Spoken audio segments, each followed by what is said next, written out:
When The Best Gift Ever came on, and everybody basically were praising it as probably being one of the best animated holiday specials, Christmas specials they'd seen in a while, especially coming from My Little Pony Friendship is Magic or anything associated with it.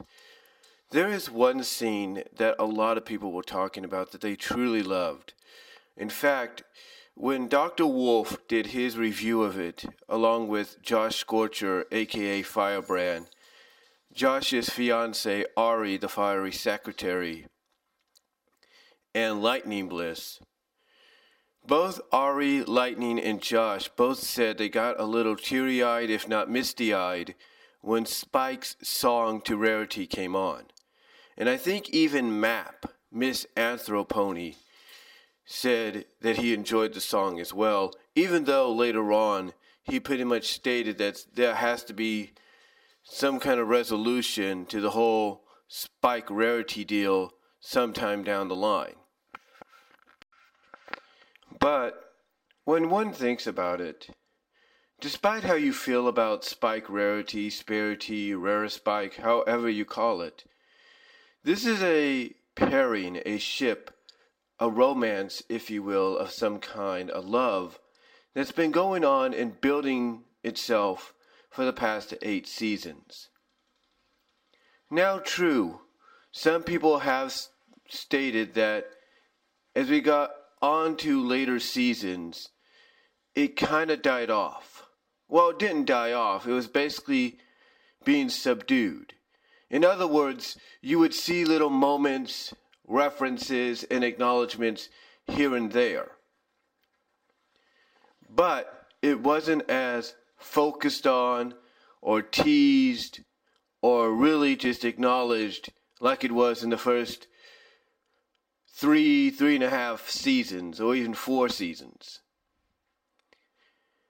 I mean, yes, you had a few, like I said, you had a few moments here and there in seasons 4 to 7, but basically it felt like, hey, the writers are moving away from it. They might, they might tease it or acknowledge it or whatever here and there, because there is one scene, I don't know what episode it is, where Rarity asks Spike to kind of distract Twilight while the others are doing something for her, and she has to use her charms on Spike to do so, because, she knows Spike really likes her.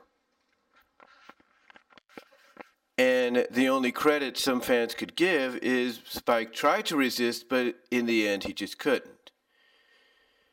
Now, that brings us to here, if not more than recently, Season 8.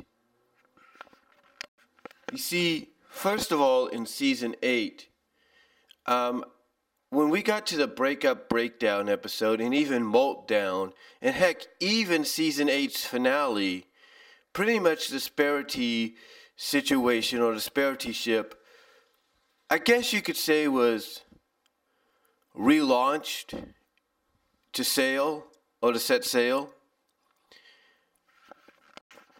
And you saw it kind of get that relaunch with a reference to it in the Breakup Breakdown by Spike in the poem he wrote for Rarity. You saw that somewhat in Meltdown, which a lot of people would consider a Sparity episode. You saw that somewhat in the Season 8 finale when you had Rarity help Spike get the letter out of his system. And then there were moments where they would stand next to each other throughout certain scenes in the finale.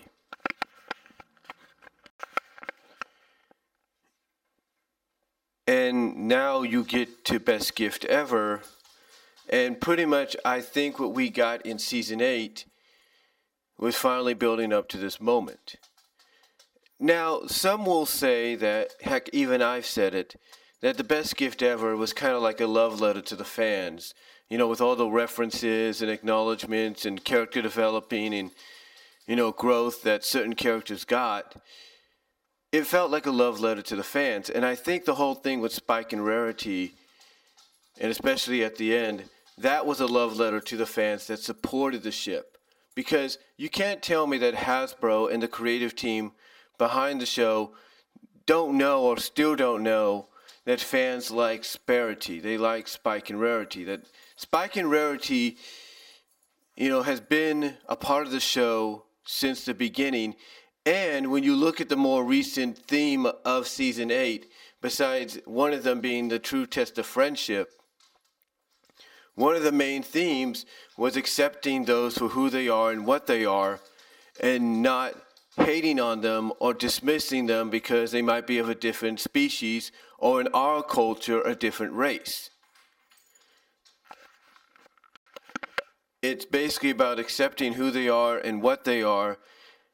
And I think the writers pretty much wanted to go this route for Best Gift Ever and kind of bring it back in season 8 a bit, because if you think about any kind of MLP related story arc or subplot or whatever you want to call it, that truly represented accepting each other for who they are and what they are, it's Spike and Rarity. And that's why, when one thinks about it, they went the route they did with the Christmas special. And when you think about it, when you got to this moment with Spike singing the song that he did to Rarity, in a sense, he was actually singing a love song to her. He was basically in front of not just Twilight, not just Applejack, not just Fluttershy, Rainbow Dash, Pinkie Pie, Discord, but as well in front of the Princess of Love herself, Cadence, and in front of her daughter Flurry Heart, and in front of Shining Armor. Spike was coming out and singing the song that he did to Rarity because, he felt that probably this was the best chance he would ever have to express how he truly feels about her, and basically say in this song, look, you mean more to me than just as a friend. And that's coming from the heart. He was basically telling her right then and there, I love you, Rarity. That's all he was saying.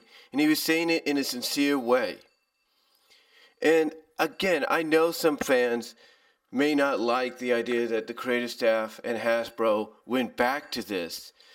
But like I said, when you look at probably the best example of accepting each other who and what they are, despite what race or species they may be, Spike, Rarity, Sparity, Rare Spike, whatever you want to call it, is probably the best example out there. End of discussion. So, yeah. Will this lead to anything? Maybe. I'm assuming it will.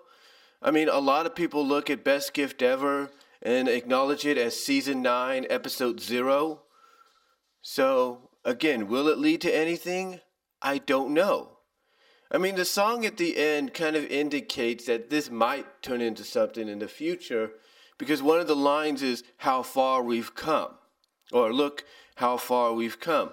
So in other words, if you want to apply that to, let's say, Spike and Rarity, it's like, look how far this pairing, this ship has come, and now, in a sense, it's become semi-official and semi-canonized in the show, in the franchise.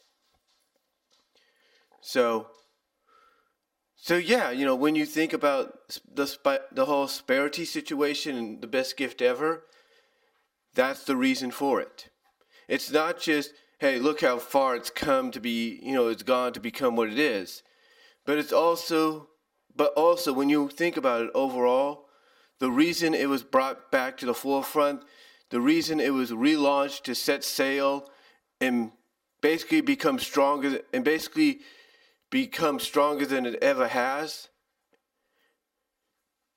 is because when one of your main themes of your most recent season is accepting those for who and what they are, no matter what their race or species is, Spike and Rarity is the best example of that, and it has been the best example of that for the past 8 years, and that's why it was brought back to the forefront, and that's why it was focused on in the Best Gift Ever.